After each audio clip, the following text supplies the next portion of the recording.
और चलिए रुक करेंगे न्यूज ब्लास्ट का और नजर डालेंगे कुछ अहम खबरों पर। गुजरात में पूर्व आईएएस अफसर को 5 साल की सजा हुई है। एक विशेष अदालत ने भ्रष्टाचार के एक मामले में प्रदीप शर्मा को ये सजा सुनाई है। सरकारी कर्मचारी के रूप में कदाचार पद का अनुचित लाभ उठाने का पाया दोषी। भ्रष्टाचार से संबंधित करीब 1 दर्जन एफआईआर दर्ज है प्रदीप शर्मा के खिलाफ। पूर्व आईएएस को 2023 में भी सुनाई गई थी 1 महीने की जेल की सजा। कच्छ जिले के भुज में जेल के अंदर फोन रखने के संबंधित ये मामले में सजा हुई है। गुजरात में पूर्व आईएएस अफसर को 5 साल की सजा हुई है। एक विशेष अदालत ने भ्रष्टाचार के मामले में प्रदीप शर्मा को सजा सुनाई है। सरकारी कर्मचारी के रूप में कदाचार पद का अनुचित लाभ उठाने का दोषी पाया गया, जिसके बाद इस सजा का ऐलान हुआ।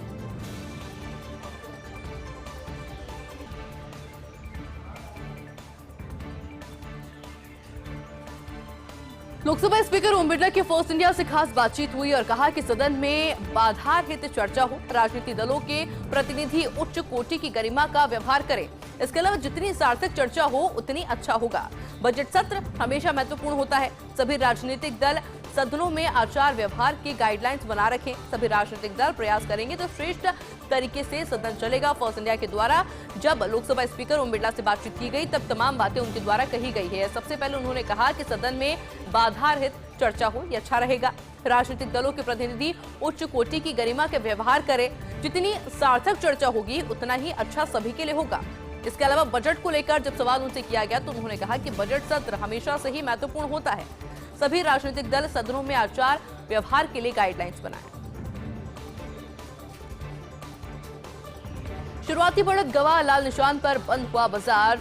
श्रम की ताजपोशी के बाद आज शेयर बाजार बढ़त के साथ खुला है, लेकिन थोड़ी ही देर में बिकवाली हावी हो गई है और सेंसेक्स और निफ्टी दोनों में ही गिरावट देखने को मिली है। सेंसेक्स की बात की जाए तो इसका अंक गिरा है, जबकि एनएसई निफ्टी 320.10 अंक टूटकर 23 पर बंद हुआ है। ट्रंप की वापसी के बाद वैश्विक बाजारों की अनिश्चितता देखने को मिली है।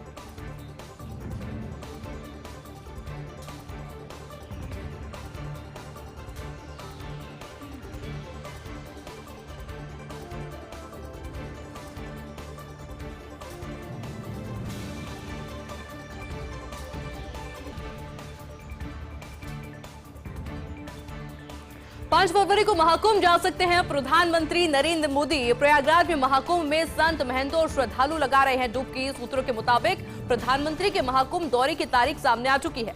5 फरवरी को महाकुंभ में डुबकी लगा सकते हैं प्रधानमंत्री मोदी। उपराष्ट्रपति जगदीप धनखड़ 1 फरवरी के महाकुंभ में शामिल होंगे, जबकि राष्ट्रपति द्रौपदी मुर्मू 10 फरवरी को शामिल होगी महाकुंभ में। इसके अलावा 27 जनवरी को गृहमंत्री अमित शाह महाकुंभ में शिरकत करेंगे।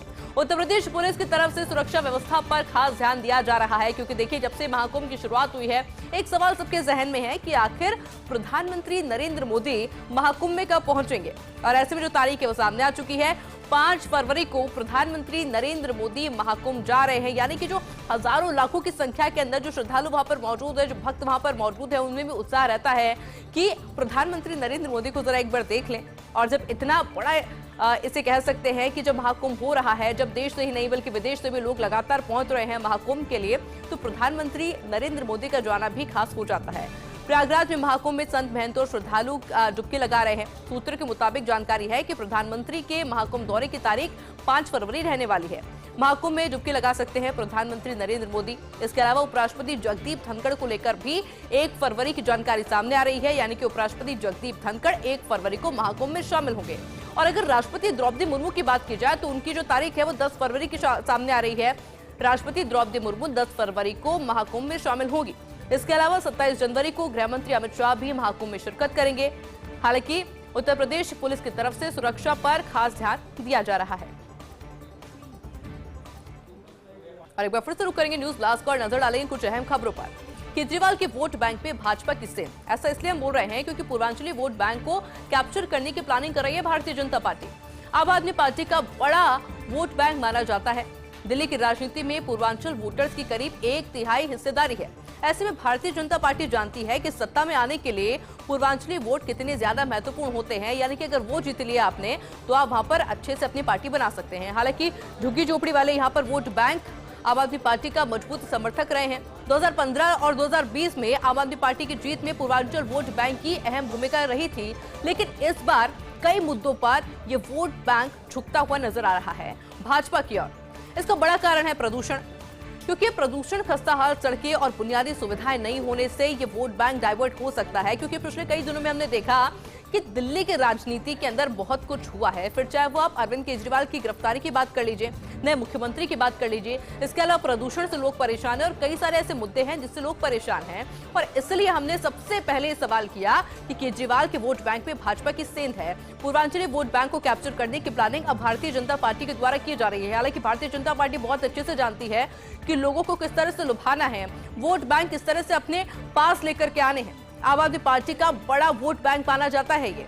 दिल्ली की राजनीति में पूर्वांचली वोटर्स की करीब 1/3 हिस्सेदारी है और अगर भारतीय जनता पार्टी इनका दिल जीत लेती है, वो वोट जीत लेती है, तो भारतीय जनता पार्टी के लिए बहुत ज्यादा आसान हो जाएगा दिल्ली के अंदर अपनी सरकार बनाना। और आम आदमी पार्टी के लिए बड़ा मुश्किल हो जाएगा अगर वो अपने वोट बैंक को बचा नहीं पाती है, क्योंकि अभी तक जो आम आदमी पार्टी की जीत हुई है दिल्ली के अंदर, वो सिर्फ इस वोट बैंक की वजह से, क्योंकि ये आम आदमी पार्टी के समर्थन में थे। लेकिन अब जो दिल्ली की राजनीति के अंदर पिछले कुछ समय से हो रहा है, ऐसे में ये वोटर्स अब नाराज नजर आ रहे हैं। हालांकि झुग्गी झोपड़ी वाले ये वोट बैंक आम आदमी पार्टी के मजबूत समर्थक रहे हैं। हम बात कर रहे हैं 2015 की और 2020 की, क्योंकि 2015 और 2020 में आम आदमी पार्टी की जीत के अंदर पूर्वांचल वोट बैंक की अहम भूमिका मानी गई थी। लेकिन इस बार कई सारे ऐसे मुद्दे हैं कि ये वोट बैंक झुकता हुआ दिख रहा है भाजपा की ओर। ये वोट बैंक झुक रहा है क्योंकि भारतीय जनता पार्टी के जो तमाम नेता पहुंच रहे हैं, तमाम दावे करते हुए नजर आ रहे हैं। सबसे बड़ा जो मुद्दा है प्रदूषण है, खस्ताहाल सड़कें हैं, बुनियादी सुविधाएं नहीं होने से ये वोट बैंक डाइवर्ट होता हुआ नजर आ रहा है।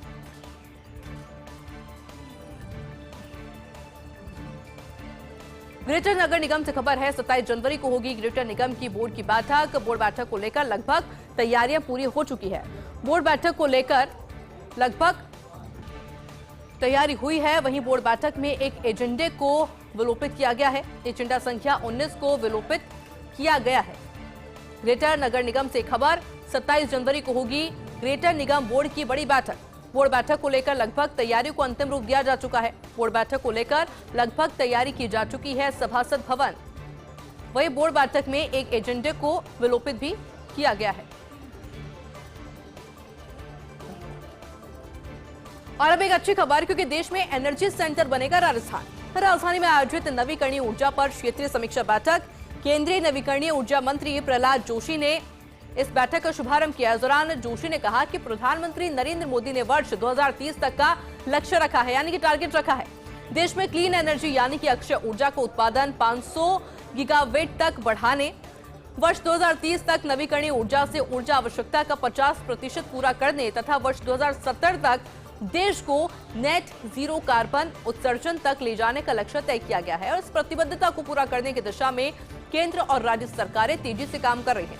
कार्यक्रम में मुख्यमंत्री बचनलाल शर्मा भी मौजूद रहे, जिन्होंने की कहा, ऊर्जा किसी भी देश राज्य के विकास का आधार है और अब देश में एनर्जी सेंटर राजस्थान बनेगा। और इससे अच्छी खबर राजस्थान वासियों के लिए हो नहीं सकती। राजधानी में आयोजित नवीकरणीय ऊर्जा पर क्षेत्रीय समीक्षा बैठक हुई। केंद्रीय नवीकरणीय ऊर्जा मंत्री प्रहलाद जोशी इस बैठक में मौजूद रहे, जिन्होंने इस बैठक का शुभारंभ किया।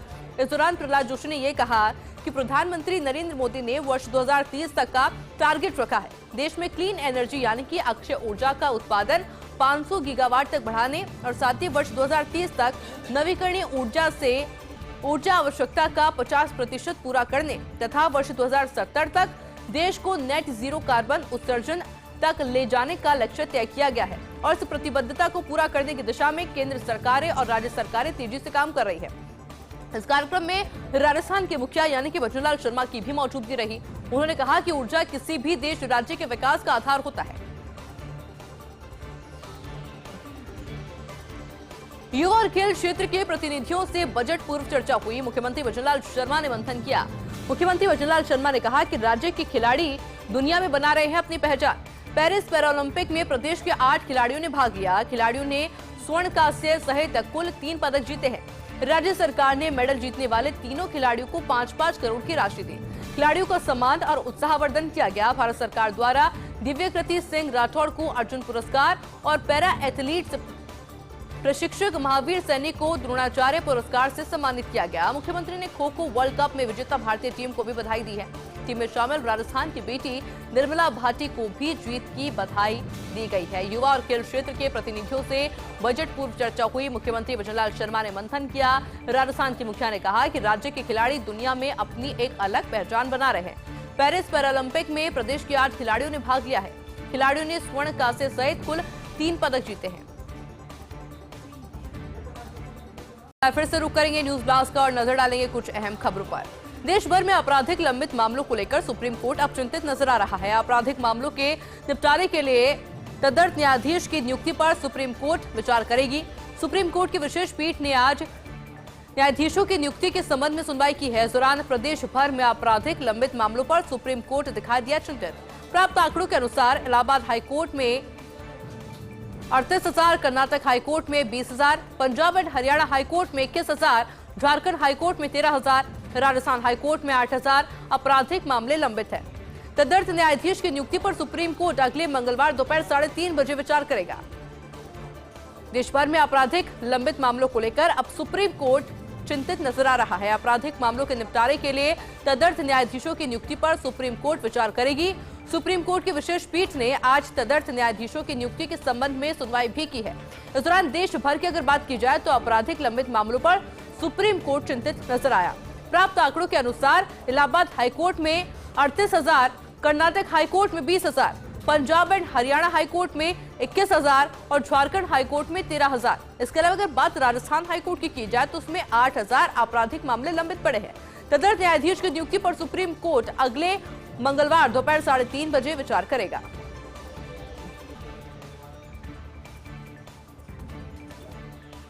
अभिनेता सैफ अली खान को छुट्टी मिली है। 5 दिन बाद लीलावती अस्पताल से छुट्टी मिली है। लीलावती अस्पताल से घर पहुंचे हैं सैफ अली खान। 15 जनवरी की देर रात सैफ अली खान पर हमला हुआ था। सैफ के गले और रीढ़ में गंभीर चोटें आई थी। सैफ अली खान को लीलावती अस्पताल से घर पहुंचने में करीब 15 मिनट लगे। इस दौरान सड़क पर लोगों का हंसकर अभिवादन करते हुए सैफ अली खान नजर आए। सैफ और सदगुरु शरण अपार्टमेंट में नहीं रहेंगे जहां उन पर हमला हुआ था। पास में एक फॉर्च्यून हाइट्स इमारत में सैफ का सामान शिफ्ट किया जा चुका है, जहां पर अब सैफ अली खान रहेंगे। हालांकि उनके जो तमाम फैंस थे वो काफी चिंतित थे और अभी जांच पड़ताल का विषय बना भी हुआ है। जिस व्यक्ति के द्वारा सैफ अली खान पर हमला किया गया था उसकी गिरफ्तारी फिलहाल हो चुकी है। उस आरोपी से पूछताछ हालांकि अभी की जा रही है, लेकिन फैंस अभी काफी आक्रोशित है उस आरोपी को लेकर, इस पूरे हमले को लेकर। लेकिन आज जब सैफ को छुट्टी मिली है तो तरह तरह के रिएक्शन सोशल मीडिया पर भी देखने को मिल रहे हैं। फैंस में खुशी है क्योंकि आज 5 दिन बाद लीलावती अस्पताल से छुट्टी लेकर वापस घर पहुंचे हैं सैफ अली खान। और केंद्र सरकार के स्वच्छता सर्वेक्षण में रैंकिंग सुधारने की कवायद शुरू हो गई है। मुख्यमंत्री भजनलाल शर्मा के निर्देश पर एलएसजी की बड़ी कवायद शुरू हो गई है। प्रदेश के शहरों की रैंकिंग सुधारने की एलएसजी की बड़ी कवायद सभी निकायों में लागू की गई। मुख्यमंत्री सफाई मित्र सम्मान योजना, सर्वश्रेष्ठ कार्य करने वाले सफाई मित्रों का सम्मान किया जाएगा। निकाय स्तर, जिला स्तर और राज्य स्तर पर किया जाएगा चयन।